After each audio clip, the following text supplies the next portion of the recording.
You R lion. যদি কোনো পিঁপড়েকে আমরা লায়ন বলি তাহলে সেটা যেমন লায়ন হয়ে যাবে না, তেমনই তুমি নিজেকে কুইন, কিং অথবা রিচেস্ট ম্যান অফ ওয়ার্ল্ড বললেও তুমি সেটা হয়ে যাবে না। আজকের ভিডিওতে এমনই কিছু ফেক লাই এর সম্পর্কে বলবো যেগুলি সোশ্যাল মিডিয়ায় বড় বড় ক্রিয়েটাররাও বলে থাকে।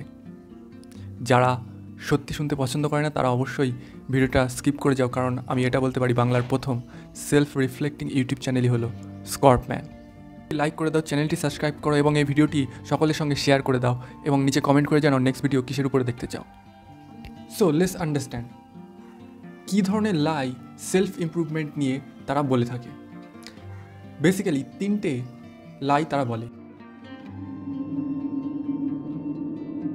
তারা সবসময় বলে নিজের সম্পর্কে সবসময় পজিটিভ থিং বলতে হবে, নিজের ভুলগুলো কখনোই বলা উচিত নয়, অবশ্যই পজিটিভ ভালো দিকগুলোর সম্পর্কেই নিজের সবসময় ভাবা উচিত। সেকেন্ড জিনিস তারা যেটা বলে সেটা হলো যে নিজের সম্পর্কে তুমি যেটা হতে চাও সেইটাই সবসময় ভিজুয়ালাইজ করা উচিত, ইমাজিন করা উচিত। নিজে যেটা হতে চাও সেটা তুমি অ্যাচিভ করে ফেলেছো, তখন তোমার পরিস্থিতি কেমন সেটা নিয়ে তুমি ভাবো এবং প্রতিদিন এটাই তুমি রিপিট করতে থাকো। কেন এটা মিথ্যে? কারণ এই পজিটিভ জিনিস করাটা তো খুবই ভালো। তাহলে আমরা অলওয়েজ পজিটিভ থাকবো, পজিটিভ মাইন্ডসেট নিয়ে চলতে পারবো এবং সেলফ ইমপ্রুভমেন্টও হবে, কারণ positive things create positive things. এই জিনিসগুলো একটা মিথ্যে ইলিউশন, তার প্রধান তিনটে কারণ। তুমি তো মনে করছো যে আমি এটা হতে চাই, আমি এটা পেয়ে গেছি, তো তুমি রিয়েলাইজ করতে পারছো না যে তোমার কারেন্ট সিচুয়েশনটা কি, তুমি এখন কোন পরিস্থিতিতে আছো।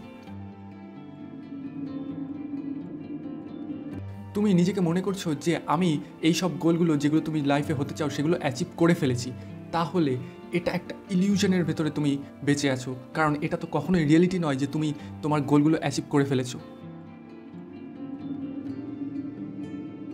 মানুষের কোনো কাজ করার মোটিভেশনের জন্য দুটো ফ্যাক্টর কাজ করে।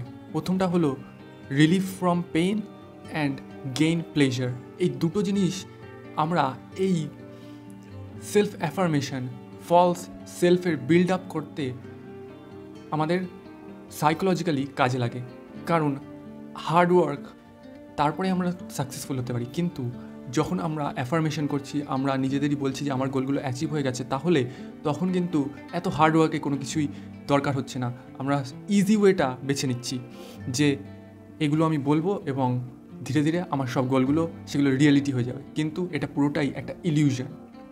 সো এতদিন ধরে আমরা এই সব মিথ্যেগুলোকে সত্যি মনে করে নিজের জীবনে ইমপ্লিমেন্ট করলাম, তাহলে এখন আমরা কিভাবে এটার থেকে মুভ অন করে রিয়েল ওয়ার্ল্ডে আসবো, রিয়েলিটিকে অ্যাকসেপ্ট করবো কীভাবে, what to do now, how to grow, how to improve our self, how to develop a personality. এর জন্য তিনটে বেসিক্যালি পয়েন্ট আমি তোমাদের বলতে চাই। তোমার কারেন্ট সিচুয়েশনটা কি সেটা তোমার আইডেন্টিফাই করতে হবে। সাপোজ কারুর হাত এরকম ব্যাকা, ইয়োর হ্যান্ড ইজ বেন্ডেড, তোমার হাতটা ব্যাকা আছে। আইডেন্টিফাই করতে হবে অথবা গোল সেট করতে হবে যে তুমি কি করতে চাও, তুমি লাইফে কি অ্যাচিভ করতে চাও। সাপোজ কারোর হাত এরকম যদি ব্যাকা হয় তাহলে সে চাইবে হাতটা এরকম সোজা হোক।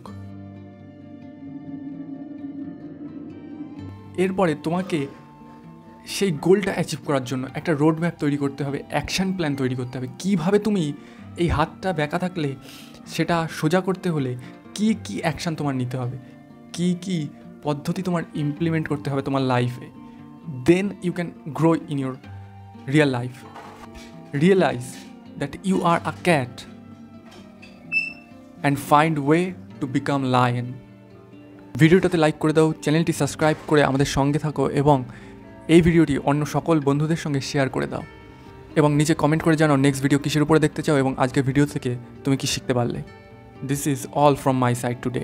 Till then, do something.